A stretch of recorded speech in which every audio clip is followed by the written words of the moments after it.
The two travelers. Once upon a time, in a dense and sprawling forest, two men set out on a long journey.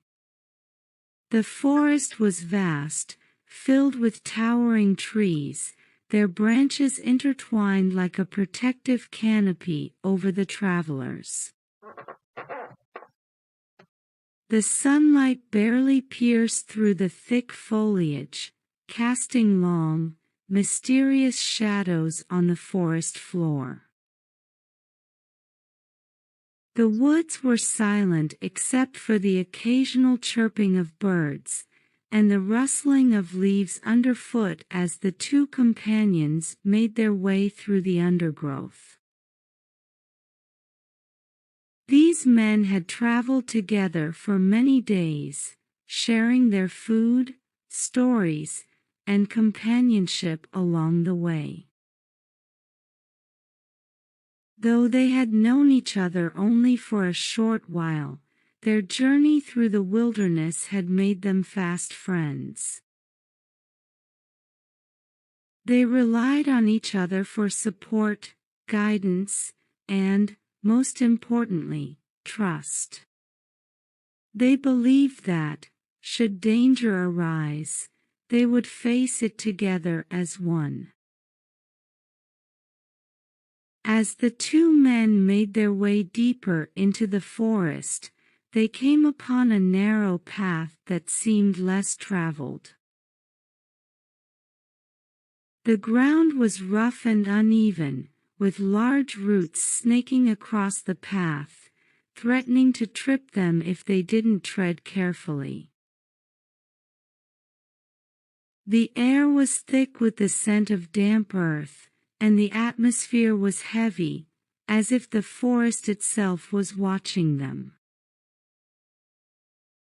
It was in this quiet and eerie place that one of the travelers spotted something unusual lying on the ground.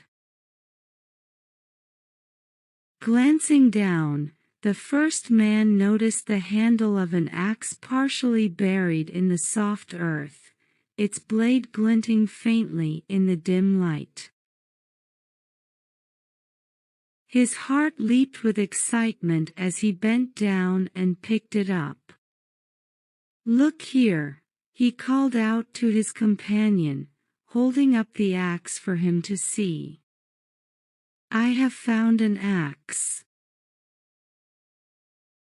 His companion, catching sight of the axe, walked over with a thoughtful look. "Don't say, 'I have found it,'" the second man replied, his voice calm but firm. "Say, 'we.' After all, we are traveling together. As companions, we should share whatever fortune we find between us." The first man, however, was not in a sharing mood. He glanced at the axe, its weight feeling substantial in his hands, and the idea of owning something so useful filled him with selfish pride. "No," he said flatly, clutching the axe closer to his chest. "I found the axe. It is mine." The second man frowned at his companion's words. They had been traveling together for so long, sharing everything from food to water, and now this sudden greed left him feeling disappointed. "But we are companions," he argued. "We should share in the rewards, just as we share in the burdens of this journey." The first man, however, was unmoved.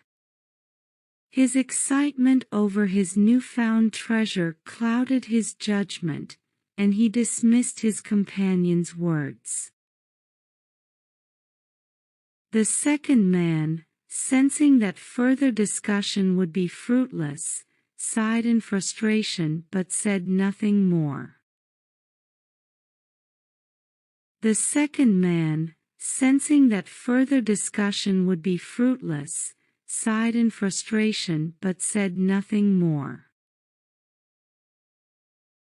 He didn't wish to quarrel over the matter, but the change in his friend's behavior weighed heavily on him. They continued their journey in silence, the bond of companionship they had shared moments before now strained by the first man's greed. They hadn't traveled much farther when they heard something alarming behind them, a distant shout, growing louder with each passing moment. The voice was angry, filled with a sense of urgency and fury.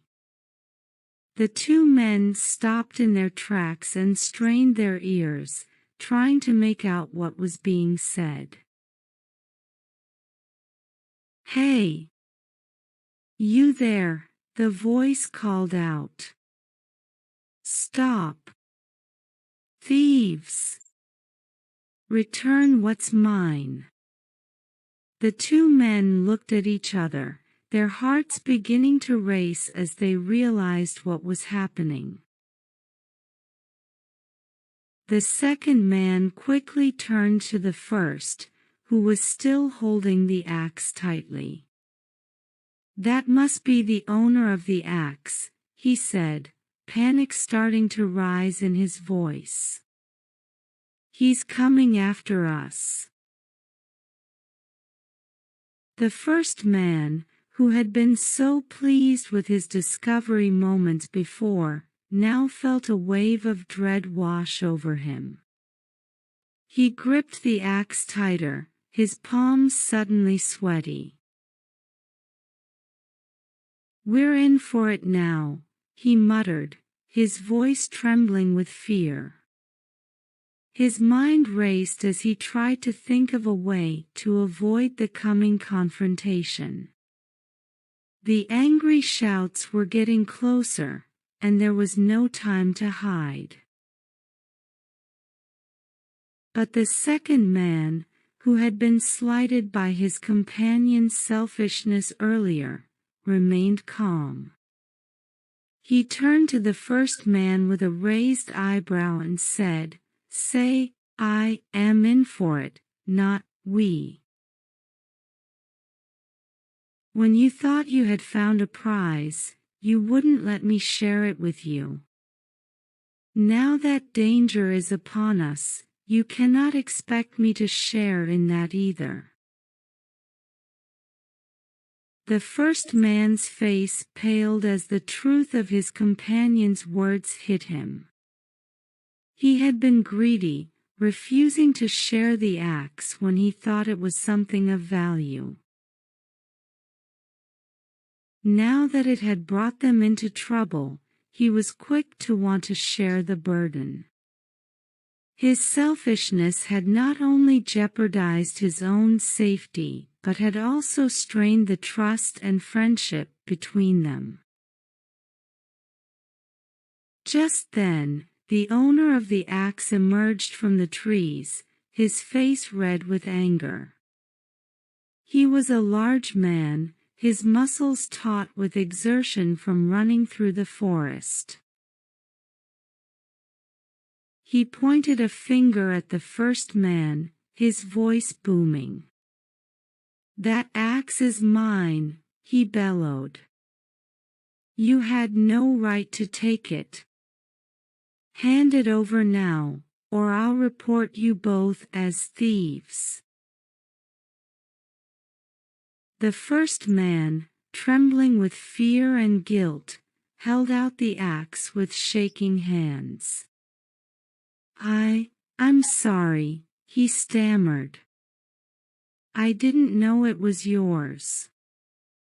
I found it lying on the ground. I didn't mean any harm." But the owner of the axe was not so easily placated. Lying on the ground, was it?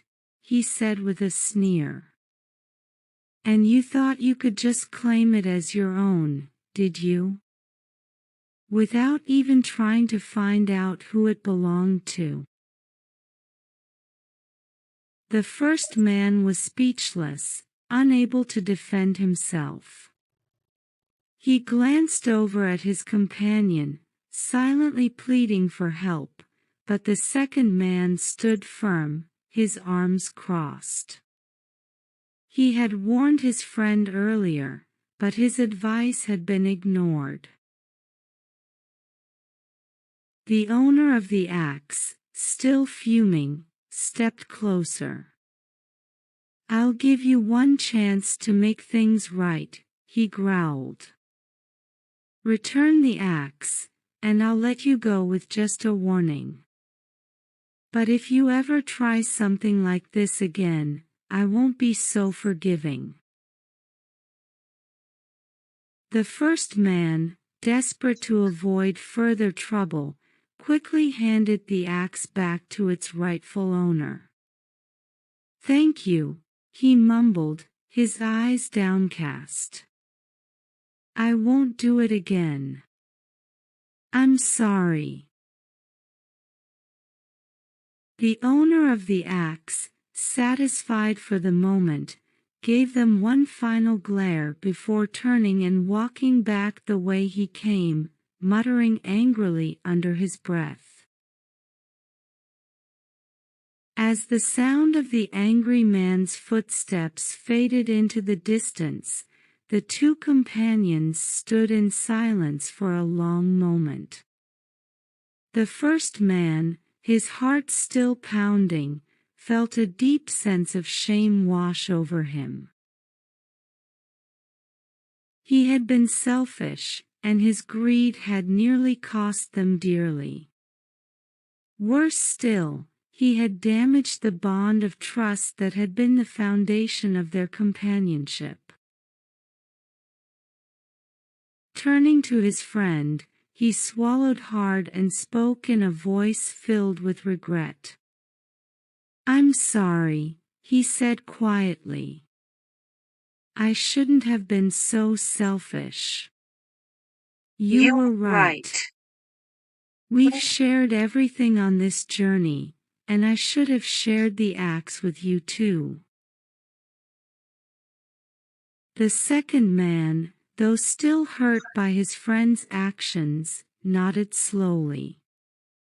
"It's not just about sharing the axe," he replied. "It's about trust. If we're going to travel together, we need to trust each other, especially in difficult times. Greed has no place in friendship."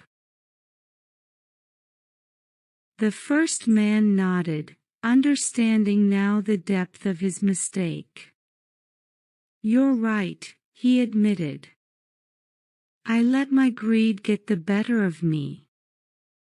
I promise, from now on, I'll be a better companion.